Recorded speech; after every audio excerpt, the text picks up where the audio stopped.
And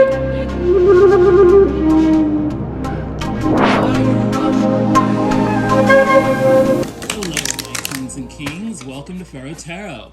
I'm Butterfly Williams, and I'll be serving up a moonwave reading for the waxing moon in Aries. Hi, how are you?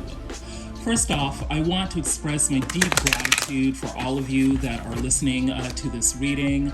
We are a small, struggling channel, but we're a very special one. So I'm very grateful that you've decided to invest your time in the uniqueness that is Pharaoh Tarot. So what do we do here at Pharaoh Tarot? We channel ancestral wisdom for contemporary times through tarot and oracle card readings. And how I like to do that is by kicking off with a short traditional West African prayer to the ancestors, followed by the initiation rite, which explains the waxing moon in Aries, then getting into the pile selection for the 4 different piles, which are respectively the House of Life, the Temple of the Sun, the Valley of Paradise, and the Council of the Elders. That's right, we are serving up Afrofuturist tarot and oracle card readings here at Pharaoh Tarot, and it's all keyed in to the wonderful, magical, very special, foundational culture that is ancient Egypt, also known as Kemet. Okay, well, let's get rolling. Ome tutu, ona tutu, ile tutu, tutu egun. Dear ancestors, I hope you enjoy the lit candle and the glass of cool, clear, fresh water that I have provided for you. Please fill these cards with your love, your wisdom, and your compassion, and help me to channel messages of love and abundance for all of those who have gathered here to view the moonwave reading for the waxing moon in Aries. Ashe. All right, so let's get into the initiation rite. Waxing moon in Aries. You know, I'm actually beginning to think that the waxing phase of the moon may very well be my favorite. Because when you're looking at a new moon, you're looking at pure potentiality. And because it's so pure and it's in the world of potential, it's very mysterious. You don't necessarily really know what you're dealing with. On the other hand, when you're dealing with a full moon, you definitely know what you're dealing with at that point because you've become to a point of fruition. But at the same time, it's the beginning of the end. It's, you know, full moon is you know, on one hand, it's like, you know, full power, but, you know, because it is full power, you have nowhere to go but down, you know, at that point. So, you know, every ending is a new beginning, you know, as they say. Then there's waning. And of course, when you're dealing with waning, that means, you know, your power is dissipating. And, right. Letting go is usually not, you know, a very fun process. It's very sad. But when you're dealing with waxing, you're dealing with growing.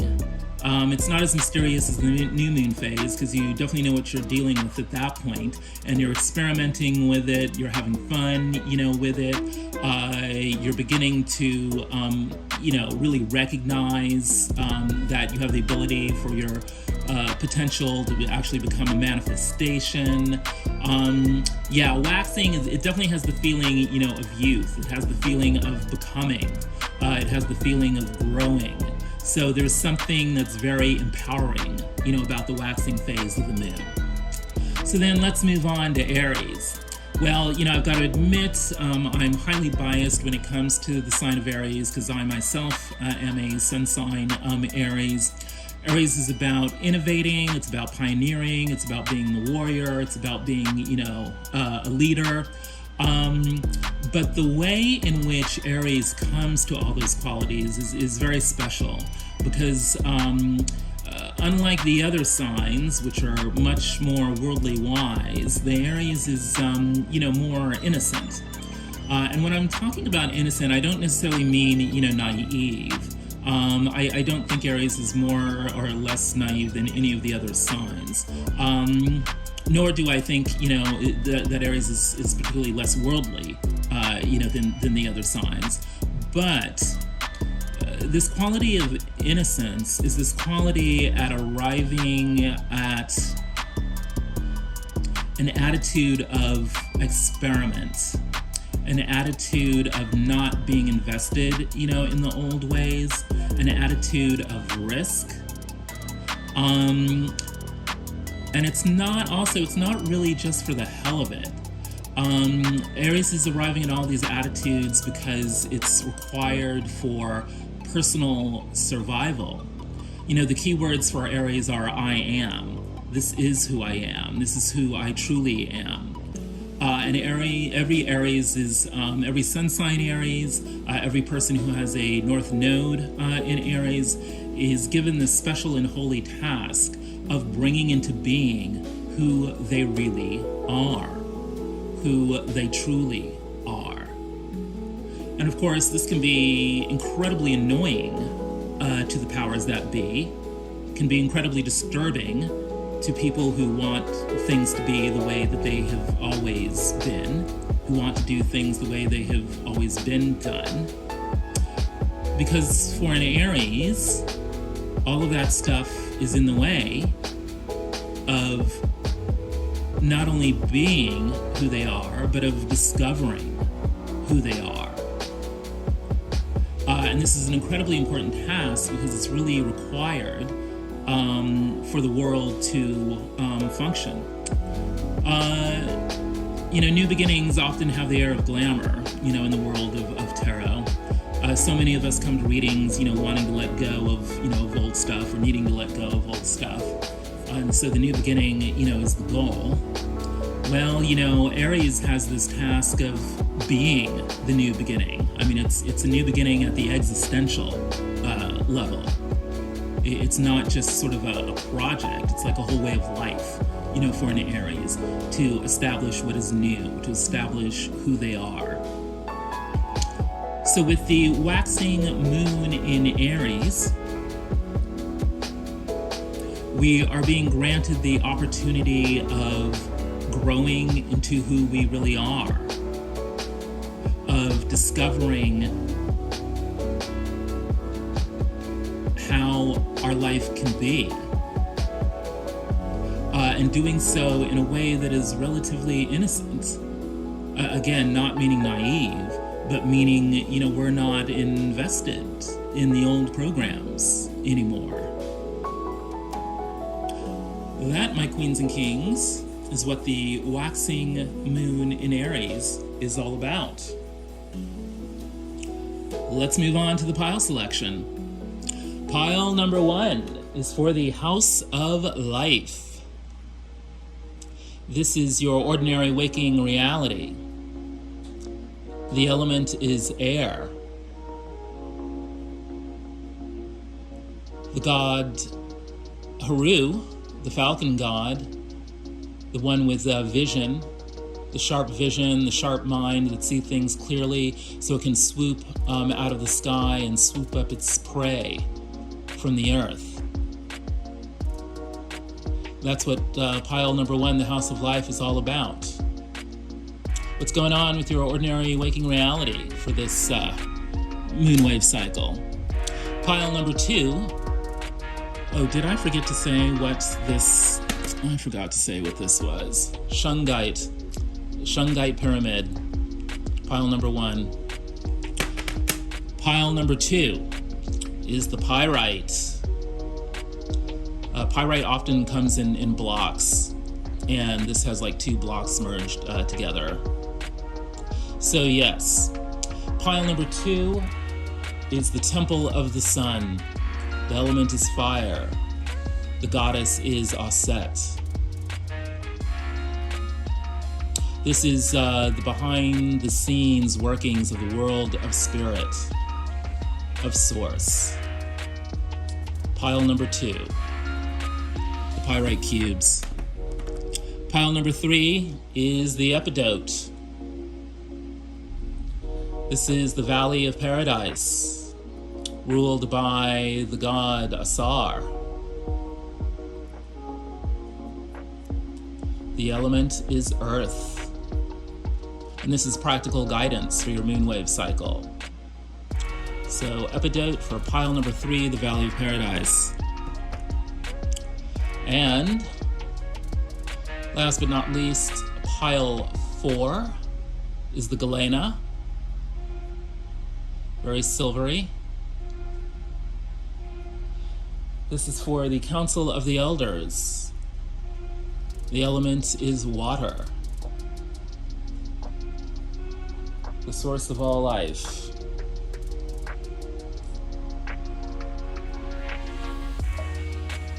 And this will be the integration of the wisdom from the previous 3 places we've been to during the course of the Moonwave reading. Pile number 4, Galena, Council of the Elders. So there you go. Let's hop on into the reading. Hello, pile number 1. Welcome to the House of Life. Let's give thanks and praise to His Majesty Lord Haru, the Falcon God. The House of Life is all about your ordinary waking reality for this moonwave cycle. If you chose the Shungite pyramid, you are in the right place.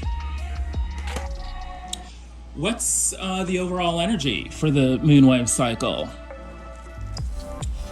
It's the Hermit. This card is one of the most beautiful cards of the tarot. It's about inner illumination. It's about taking solitude and being in a state of retreat in order to dig deep within your own soul to find your own guidance from the light within. What's at the heart of the situation? It's the 9 of Brooms, the 9 of Wands. There is an air of exhaustion. You fought many battles, or actually the people in the situation have fought many battles, but you're needing to push on through to the bitter end. There is a sense here of needing to take things into account, needing to reminisce about all that you have been through and endured, and selecting the right lesson to motivate you to push forward to the very end. What's in the upper world of the situation? The 2 of Pentacles. Needing to balance competing demands, needing to multitask, needing to be flexible in terms of your schedule, but not letting any of the balls drop. So there's a bit of pressure in this situation. What's in the motivation? The Queen of Cups. This is a person of exquisite emotional intelligence. Someone who knows how to put others at ease. But someone who does this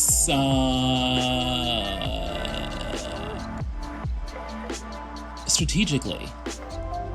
Because it's all about bringing people together, bringing people into alignment. And this alignment is what lends the quality of the artist to this person.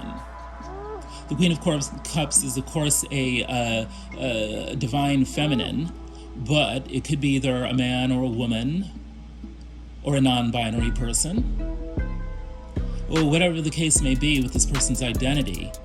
They are able to bring people into alignment, emotional alignment, in a way that is beautiful, in a way that is aesthetic, in a way that raises the art of relationship building to a whole other level.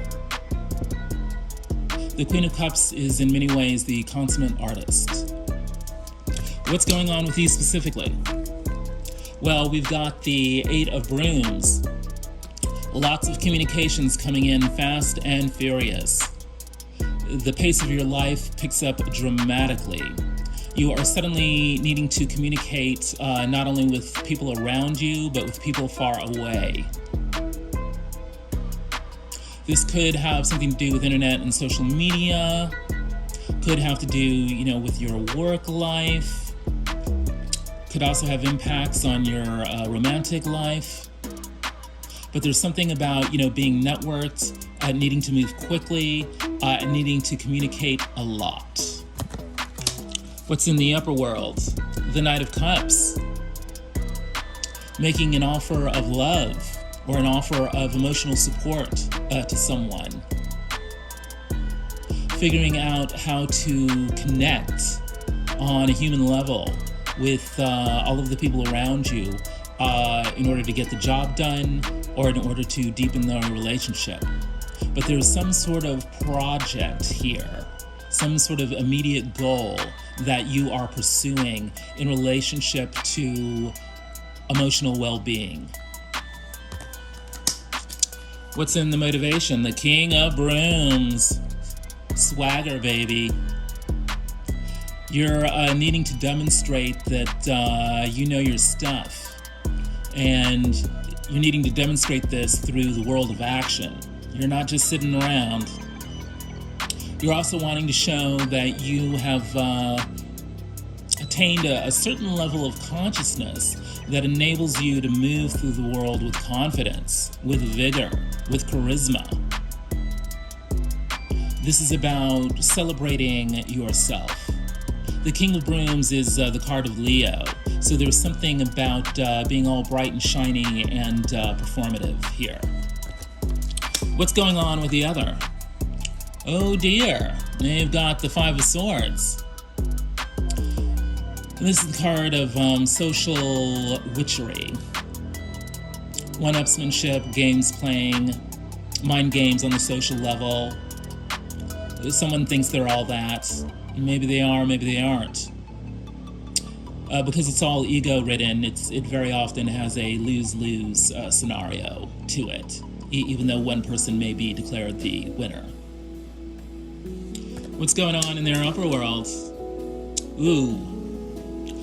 They are under pressure to walk away from it all. The Eight of Cups.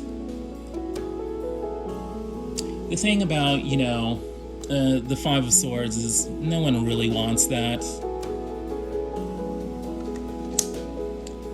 And it ends up usually becoming an Eight of Cups type of situation. People just want to walk away. Life is meant to be enjoyed. But when the mind games get out of control, people end up wanting to escape. And so this person wants to escape, or these people want to escape. They want to put the past behind them. What's in the motivation? The Two of Cups. Of course they want to put the past behind them, because this is what they really want. Union, unity, relationship, coming together in mutually fulfilling terms. Meeting. They're leaving the mind games behind because they want to find this. What's the outcome? Temperance. This outcome is about magic. It's about blending the opposites. It's about being patient enough to not only let the magic work, but to let everyone actually see and appreciate that the magic is actually happening. This is the card of alchemy. It's the card of angels. It's the card of bringing things together. What's in the upper world? Oof, the Nine of Swords. This outcome has everyone in a tizzy, everyone in a tither. What? Who? Where? People are staying up late at night because they weren't expecting the magic to happen. Or they weren't expecting to be required to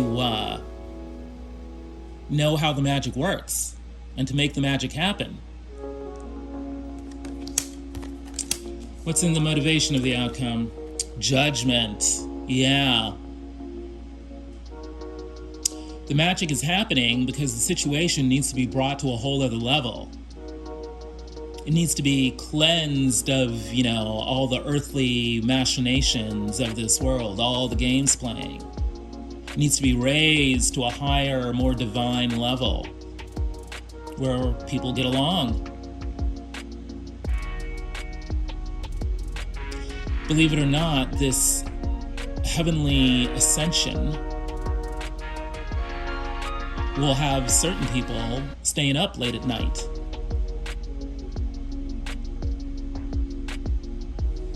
What's your advice? Strength. Yeah. Keep those emotions in check. Keep those desires in check. Keep those instincts in check. Tame yourself, baby. So that you can show up like this poised, beautiful, ethereal, eternal, divine, white statue. The ancestors want you to keep it together, even as a lot of other people are freaking out because they weren't expecting to come together with you or with someone else, or they weren't expecting that the one who brings the magic is the one who's the solution.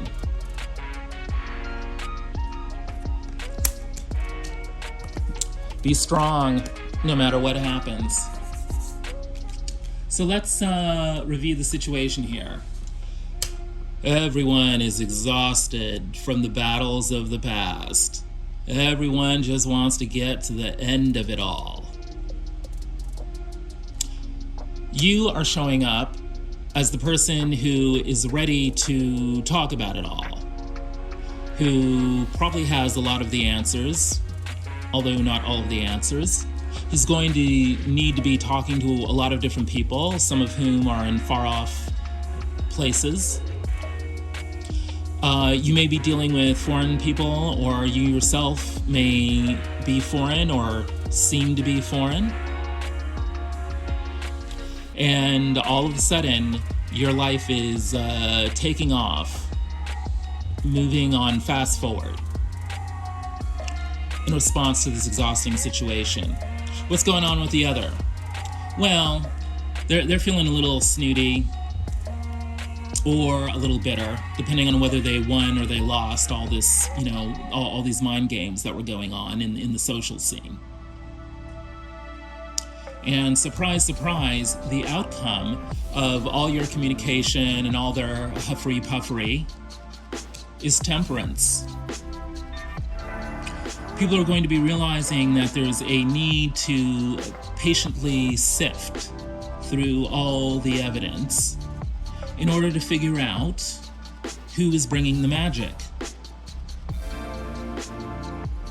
who is able to balance all the opposites, who is able to mix the opposites in a way that is angelic, allows everyone to ascend.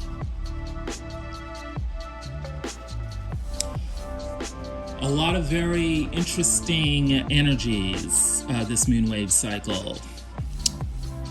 It's a strange mix of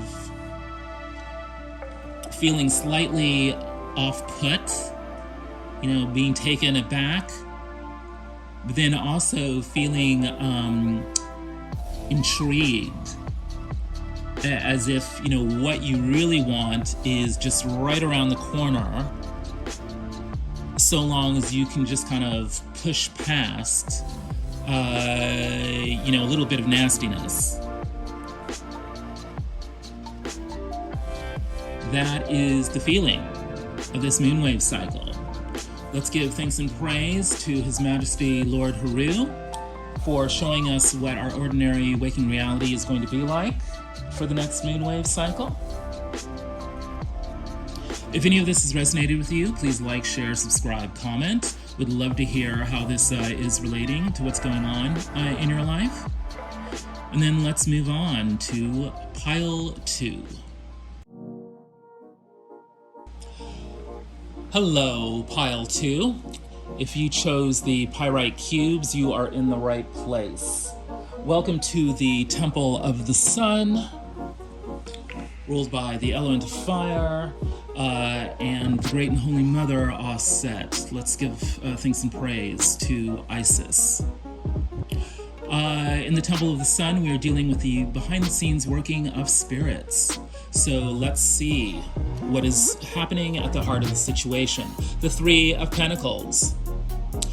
The ancestors are wanting everyone to work as a team, to come together for a productive purpose that will make life better for everyone. What is in the upper world? The Knight of Discs, the Knight of Pentacles.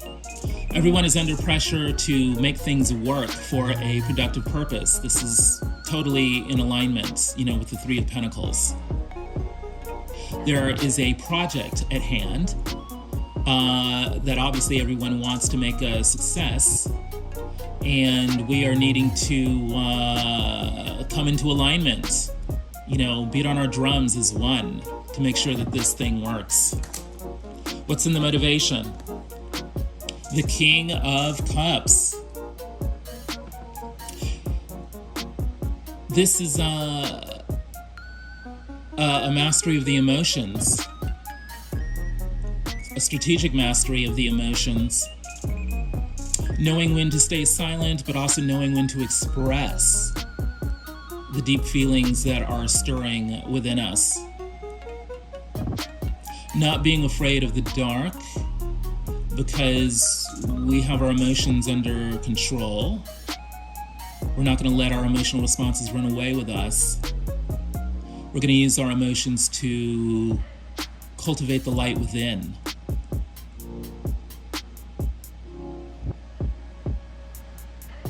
A king is always about manifestation, having some recognizable results in the real world. So there's something here about emotional harmony as something that can be readily observed, by other people, confirmed by other people. The King of Cups is the card of Scorpio.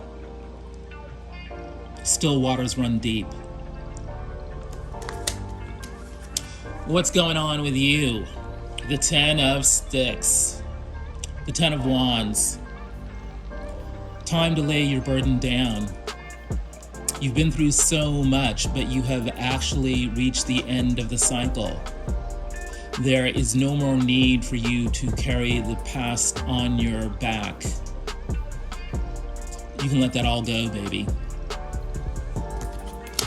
What's in your upper world?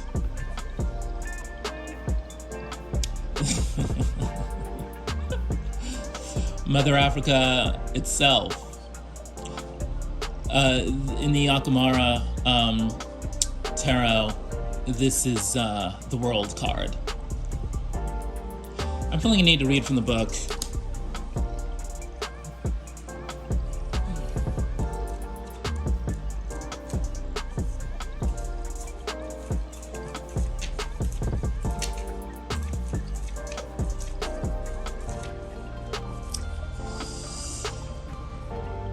The world. Completion, fulfillment, conclusion, wholeness, or unfinished business, stagnation, plans interrupted. The work towards healing is an ongoing process, but we all come to complete our life's purpose if we are striving for it. Aye Akamara, harnessing the world, held in the balance of Aludamare, the culmination of everyone and everything. Aludamare is the ultimate source, the ultimate god in Lukumi Santeria. It represents the completeness we are all born with. We are who we are, and through life we only strive to be better versions of who we are. Akamar is a card of completion. Through your hard work, self-reflection, constant change, faith, and resilience, it denotes you are getting down to the roots of who you really are on your deepest, most intimate levels. This is what doing the work means. And after major breakthroughs, rest is needed so that the commencement of other aspects of your life can be completed in stride without fatigue. This is breadth of character on a grand scale, and letting go of the old cycles and stepping into your true power is of the essence. This card speaks of growing maturity, inner balance, and deeper understandings of your character and true desires in life. Don't expect to be done fulfilling your life's goal quickly. However, because truly grasping your spirit comes with age, and the boundaries between you and your spiritual self will fall away surely. Wow. It's sort of like the ultimate graduation card. The World card. a great alignment with the Ten of Sticks.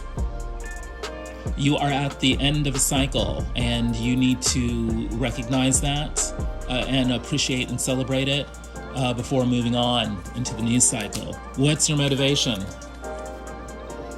Papa Staff, King of Wands. So interesting, we're getting all this royalty energy in our motivations, this cycle. Yeah. You got it going on, baby. The King of Wands is a figure of swagger, of charisma, of knowing what to do. Because the King of Wands is about action. Actions that are motivated not only by strategy, but by passion. There is something about coming to the end of the cycle that is unleashing within you the power of passion. You have matured to a point where you actually know what actions to take, and don't try to fool yourself otherwise. You are the man, so to speak. What's going on with the other? The Four of Coins. They're just trying to maintain. It's not exactly about just holding on to what they've got.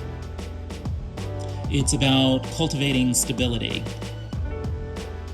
It's about making the right choices that enable themselves to sustain themselves. What's in the upper world for the other? Interesting. This is the Justice card in the Akamara deck. Agum, the Ancestors. They are under pressure to maintain an ancestral legacy of some sort. This is what's going to bring them justice. This is what is the right thing to do.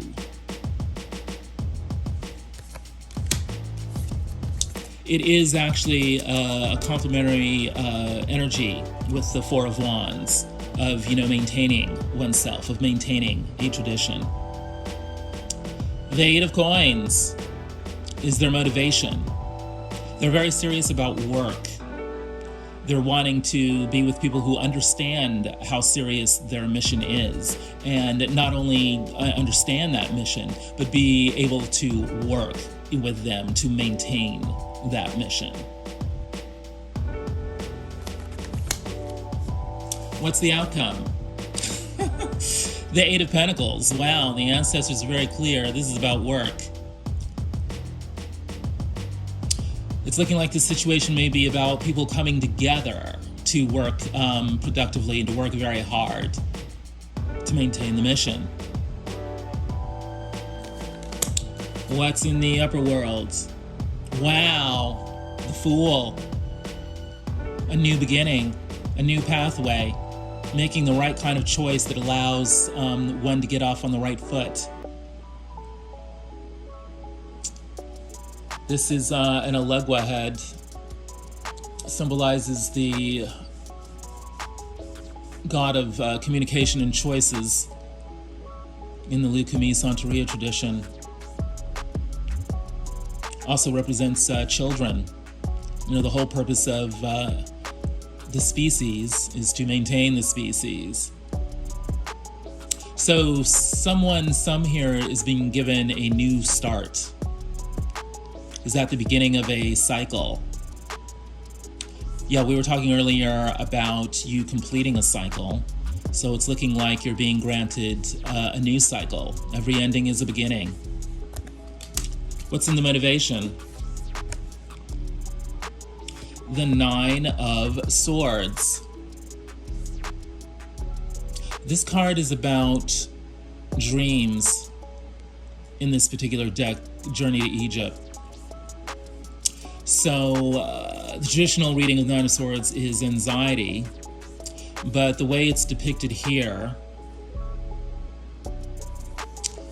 is a person sleeping in an Egyptian-style Roman furnishing,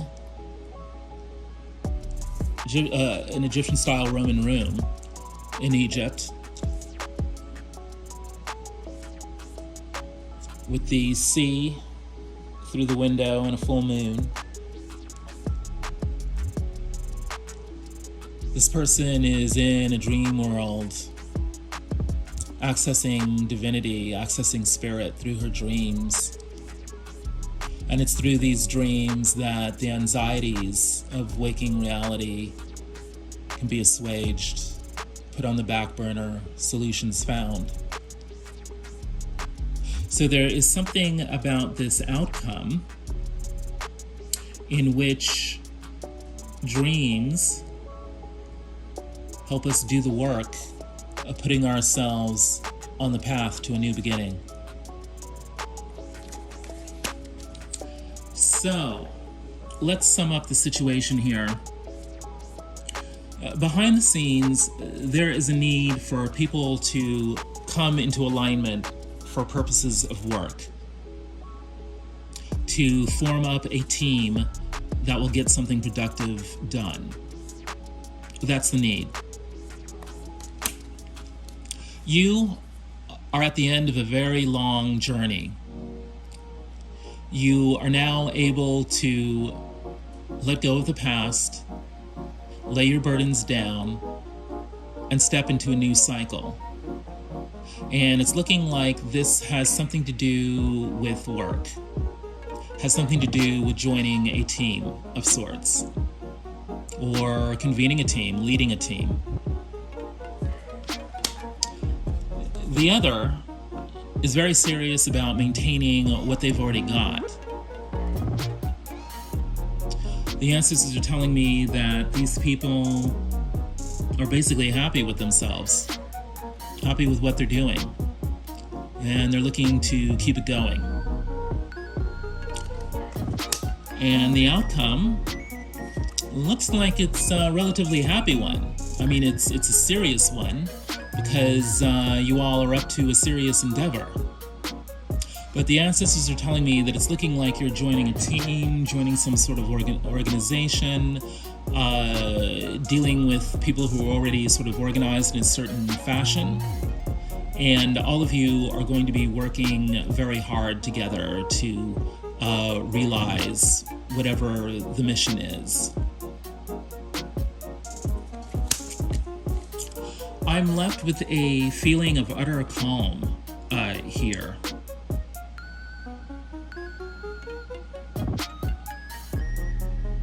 So, that is what the Temple of the Sun has for you this moonwave cycle. Let's give thanks and praise to the Great and Holy Mother Aset. If any of this has resonated with you, please like, share, subscribe, comment. I would love to know how this relates to what is going on in your life. Let's move on to pile number 3.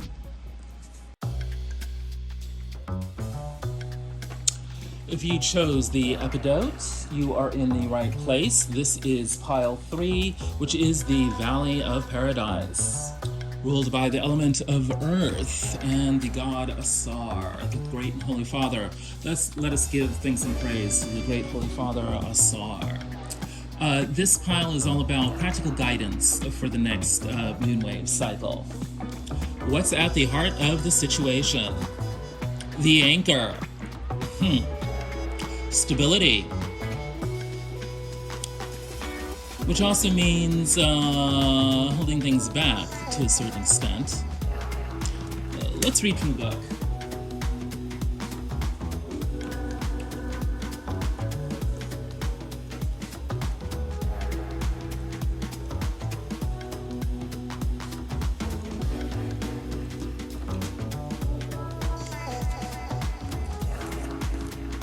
After traveling your journey and dropping your anchor, you have reached the goal of stability. The anchor card can represent persistence that has brought on long-lasting and faithful results. If there had been a storm, you weathered it, and if there's one brewing, you're prepared for it. For it is here that you are positively settled, safe, and secure. If it's in love, you may be in a committed and stable relationship. If it's in career, you may now be beginning or have been on a job project that will be long-lasting. Right. What is in the upper world? Mirror. Taking a good, hard long look at oneself and perhaps appreciating it, or needing other people to be your mirror, to reflect back to you who you really are, to appreciate what you really are. It's looking like in this situation, we have people who are wanting to mirror stability, are wanting to reflect back some sort of image of stability. What is in the motivation? Mary Denis, times change. No condition is permanent, whether it is good or bad. So the fortunate should not boast, and the less fortunate should not give up. Very interesting. There seems to be a tension between this motivation, which is about accepting change, and the heart of the situation, which is all about stability. And then in the upper world, we have mirror. There's a lot of pressure for people to take a good look at what is going on, to take a look at the need for stability, at the tension between the need for stability and the need for change. Well, what's going on with you immediately? Answers will be unveiled when you are meant to see them. Now is not the time. Interesting. So it's looking like you're going to need to accept the mysteries for a little while longer. You won't have all the answers, and the answers won't be immediately supplied to you. What's in your upper world? Anubis, guide and protector. You need to know that no matter what is going on, no matter how rough it gets, no matter what challenges are being sent your way, you are protected. It's looking like you are wanting answers and probably will not be getting them, anytime soon. And there is something about this state of mystery that is part of your process. It's a necessary part of your process. There's something about you getting the answers right away that would mess things up. It very well may be that you not getting the answers is protecting you from things, from knowledge that could harm you. There's something about the mysteries that are actually guiding you, not harming you during this phase of your life. What's your motivation? Well, your power animal for the moonwave is chimpanzee. Get creative. Explore your curiosities. There is much to learn and enjoy all around you. Spend some time with nature and friends. I'm getting a very, very positive vibe from this card. The ancestors are saying, while you're being given a timeout in terms of, finding the answers you seek, you should still have a lot of fun. You should still be curious. You should still, go out and do your thing and literally hang out like this chimpanzee and allow yourself to learn a few things or two while you wait for the big answer to arrive. What's going on with the other? Missed chances. Have you considered all your options? Did you give it everything? In the end, we only regret the chances that we didn't take. They are dealing with a missed opportunity. They held themselves back for some reason, or they ignored, some invitation or request, and now they're sort of having to deal with the consequences of that. What's in their upper world? Alchemy, the 5 sacred elements, knowing how to blend all the elements together to create some magic, to make possible something that was not possible before. Love this illustration. It's like a big sun disk with, air, water, fire, and earth. They're under pressure to bring everything together in a way that is beautiful and harmonious, that gives everything and everyone their due, and yet creates something that's greater than the whole. lot of tension between that mission and missed chances. What's in the motivation? Honesty. With the tongue, one can destroy the town and save the town. Control the tongue. There's quite a bit of stress that the other is dealing with. You know, on the one hand, they've got to bring the alchemy here. You know, on the other hand, you know, they missed it. They overlooked something. They overlooked someone. And, you know, if that's the case, then there's going to be this tendency to, you know, want to play the blame game, right? Well, how was I supposed to know? You know, that sort of thing. In order to dig themselves out of the hole created by this mischance, they're going to have to get real honest, you know, with themselves. Real honest, you know, with other people. What's the outcome? Collect moments, not things. Well, that's interesting. The outcome of this is a need to sift through the past with the goal, the strategic goal, of patching together the evidence in a way that brings illumination to the situation. And people are going to need to kind of bracket off, you know, what they think they might get out of it. You know, these things. Things are not going to be helpful in this process.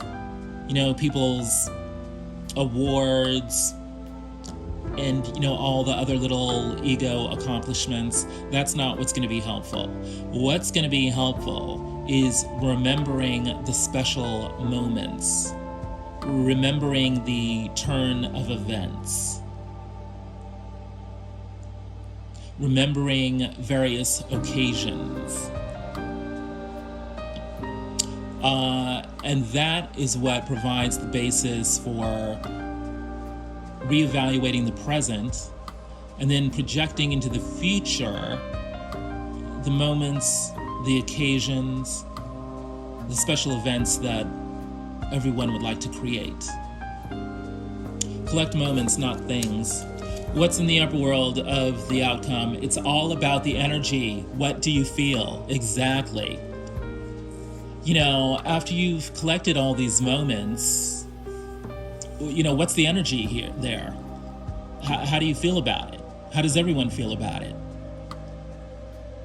How can the energy be shaped to create moments in the present and the future that are really beneficial to everyone, that make everyone feel good, that elevate the situation to a whole other level? It's all about the energy. What do you want to feel? And in the motivation, foolishness. You are worried that by letting go of your frustration, those who are responsible will perceive that they have won. Well, they have won, because only one suffering is you. Woo! The ancestors are getting down to brass tacks here. This really does make a lot of sense. You know, the last question from the upper world was, what do you want to feel? Do you want to feel continually frustrated? Do you want to feel constantly mired in the past? Keep doing that, and the only one who's going to be suffering is you, because they're out there having the time of their lives. They're out there accomplishing things. They're out there moving ahead.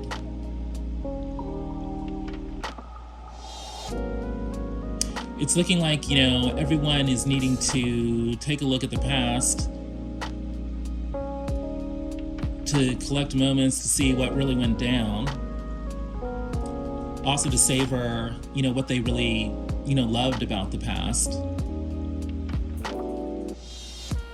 And the ultimate point of doing that is to let go of foolishness in the present, to let go of suffering.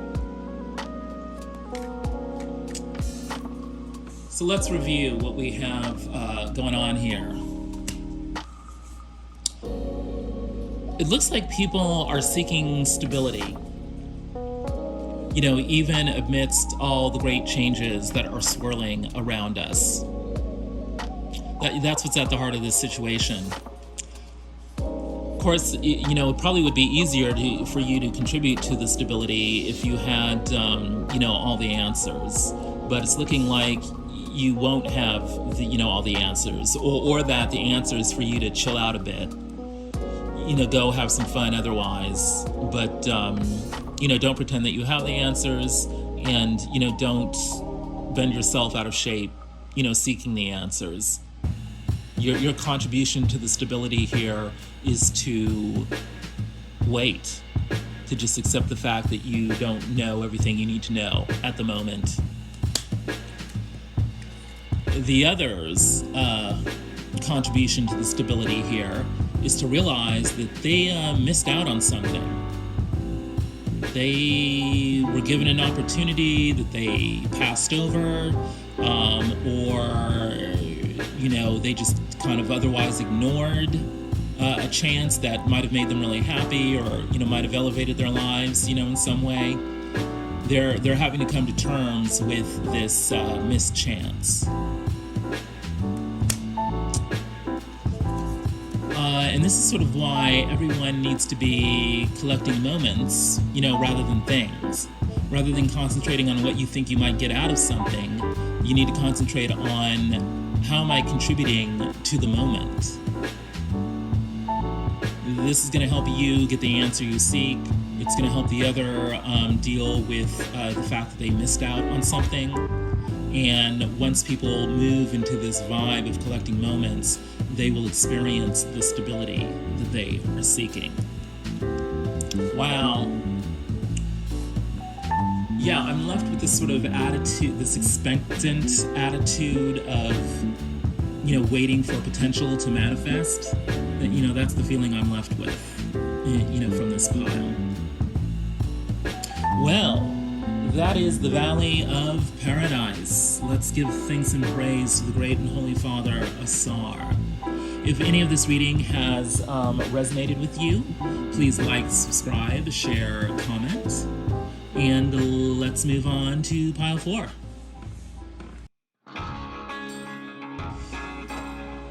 Hello, pile 4. If you chose the Galena, you are in the right place. Welcome to the Council of the Elders. Let's show respect by giving thanks and praise to the Council of Elders. In return, they will integrate the wisdom from the previous 3 piles. What's at the heart of the situation? People are exhausted. They've been through so much, fought so many battles. They're almost at the end. They need to keep on trucking. And there's something about teamwork will allow this, cycle to completely finish itself out. And that in turn leads to stability. This sort of issue of exhaustion, having to come together as a team to create stability, is at the heart of the situation. What is in the upper world? Everyone in this situation is under pressure to balance competing priorities,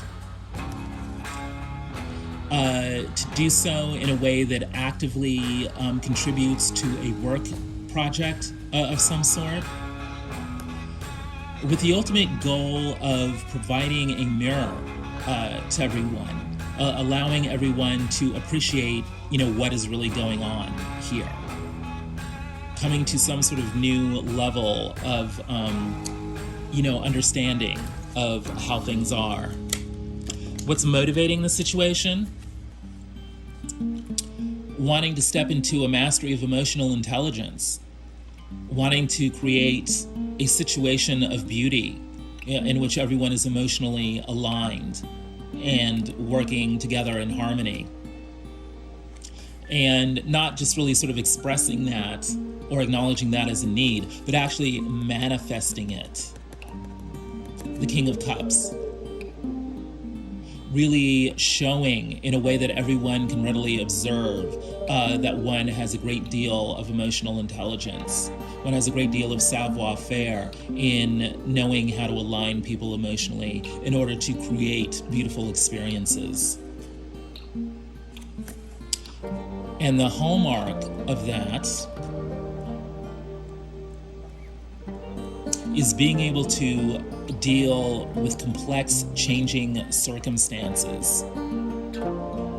When you have, the Queen of Cups and the King of Cups on the scene in a holy marriage of expression and manifestation, they're able to navigate a group through rapidly changing times, to accept those changes so that they can see the ways in which hopes can be fulfilled for the future. That's what's motivating this situation. What's going on with you specifically? You're needing to communicate, and communicate a lot with a lot of different people, some of whom may be far away. And because of all these communication needs, your life is going to suddenly become much faster. Priority lists are going to be a major thing for you because there's so much stuff that you've got to get done in so little time. You are exhausted, but you are at the end of the cycle. There's a need for you to let go of the past, realize that things have come to an end, and to move on. You don't get mired in past burdens. And it might be a little frustrating because you might think you need all sorts of answers, but you're not going to be getting those answers anytime soon. So there's a part of you that even while you're having to communicate with a bunch of people and let go of the past, you're going to need to operate without knowing everything that you think you need to know, and you need to accept that. What's going on in your upper world? Well, you're under pressure to move forward with your love and your creativity. You will be needing to offer emotional support, not only to others, but to yourself. And you're going to need to make a project of emotional self-care. Whatever self-care rituals you are into, whatever routines of, exercise and bodily maintenance and, spiritual practice that you have, you need to put those into full effect, because you are at the end of a cycle and you've completed it successfully. So, part of your emotional self-care is needing to truly appreciate how amazing you are. You've gotten through the cycle. You are, without question, a success. Don't let that go by, without remarking it and, making a big deal of it. This is all part of being spiritually guided and being divinely protected. No matter how much turmoil or change you're dealing with right now, you need to know that you are guided and protected. Anubis is the guardian of the Valley of Paradise. He helps determine who gets in and who doesn't. It's a very good sign that he's showing up to protect you.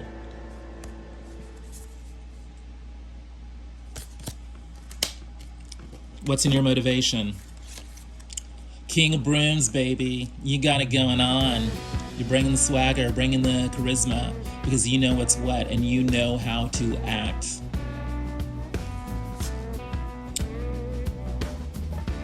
And this is double confirmed by Papa Staff, the King of Wands. So everything I just said times 2.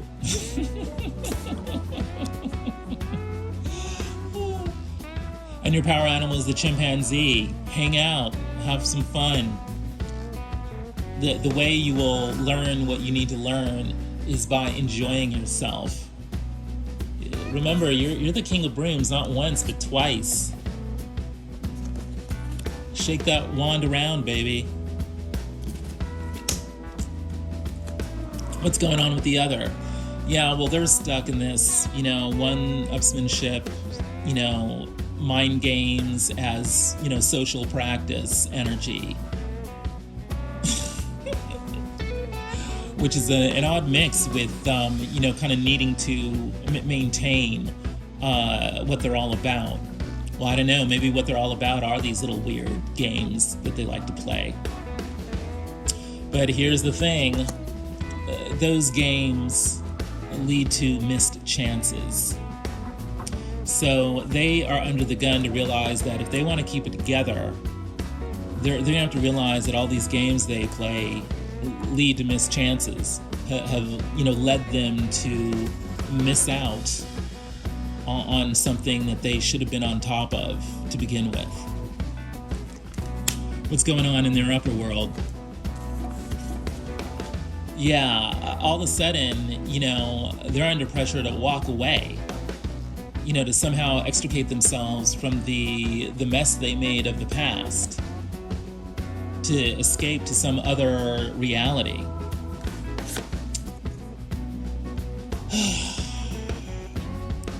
And they've got justice on the mind. They're under the gun from the ancestors to clean things up. This is the justice card. So there's something here about karma.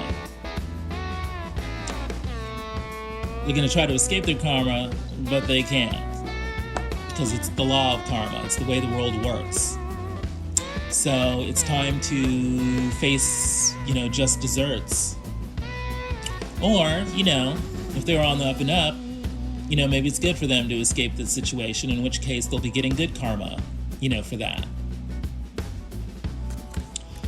But the upper world is also saying, hey, who's bringing the magic here? Who can bring all the elements together to create a powerful expression that connects everyone back with Source? That's going to need to be done in order for justice to come about that will release people from the past, that will release people from whatever mess they got themselves into. And what's in their motivation? When all is said and done, they really just want harmonious relationship. They want to be able to come together to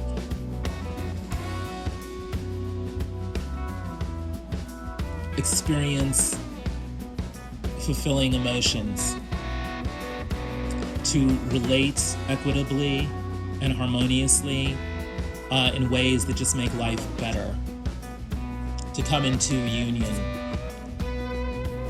And it's looking like this has to do with work. How do we get people to work together harmoniously so that, having to do all this hard work seems less like a chore and more like a joy? And what's going to be needed in order to bring about this meeting of the minds in a work situation is honesty. Dealing frankly with the past and fessing up to what people really want for the future. Gossip, is not going to be cutting it. He said, she said is not going to be cutting it.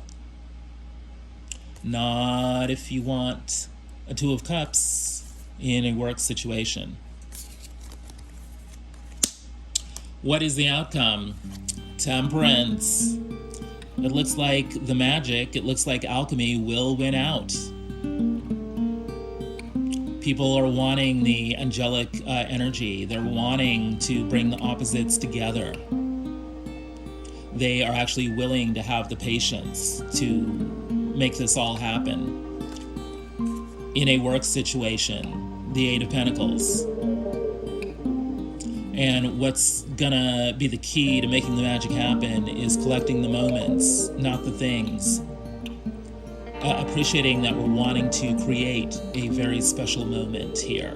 That's what the work project is. How can we create a special moment? Not what we can get out of the moment, but what can we share with other people through experience. What's in the upper world of the outcome? People are under pressure to get rid of the anxieties. No one wants to stay up late at night thinking about woulda, shoulda, coulda. No one wants to stay up late at night remembering how they got stabbed in the back, or plotting how to stab other people in the back. People want to get rid of this energy. And how do we do that? By putting the past in the past, and like the fool, leaping off that cliff and enjoying the descent into a entirely new beginning, an entirely new way of life, an entirely new adventure. And how are we really going to kickstart that? It's all about the energy, baby. How do you feel? What do you feel? What do you want to feel? We need, everyone in this situation needs to know how they want to feel so that we can create the circumstances that allow us to feel that. And what's the motivation of this outcome? Judgment. Raising everyone to an entirely new level. Allowing everyone to have a spiritual awakening. Giving thanks and praise to the unseen forces out there that allow ascension to happen. To resurrect old dreams, old relationships in a way that redeems them and allows the magic of ascension to happen. And we can do this by letting go of our anxieties, appreciating the wisdom that comes to us in our dreams, appreciating the darkness for what it is, but realizing that our unconscious ultimately wants to guide us to the light.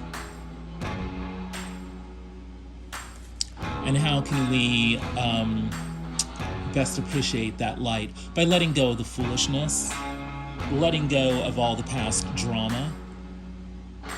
When we hang on to all that stuff, the only one who suffers is us, because the other is out there living the time of their lives, having the time of their lives, getting on with the dance of life, achieving real, true, and happy things. The overall energy for this moonwave cycle is the Hermit. And then I'm also seeing the Magician, the Page of Machetes, and the Knight of Brooms, Rite. Seeking knowledge, putting things into action, people accessing, all the resources they need to make their visions manifest. Everyone involved here needs to turn within, take a good hard look at themselves, and then raise the lantern high of what their truest and most real desires are, and to shine those forth into the collective. And we can do this because we have the strength to do it. We have the ability to be poised enough to move forward into the world, knowing who we really are and what we really want and what we're going to contribute. The other dimensions of advice here are, yes, the moon, dealing with our secrets and our fears, the Seven of Wands, being willing to stand up for ourselves and promote our visions, ask for what we really need in the world.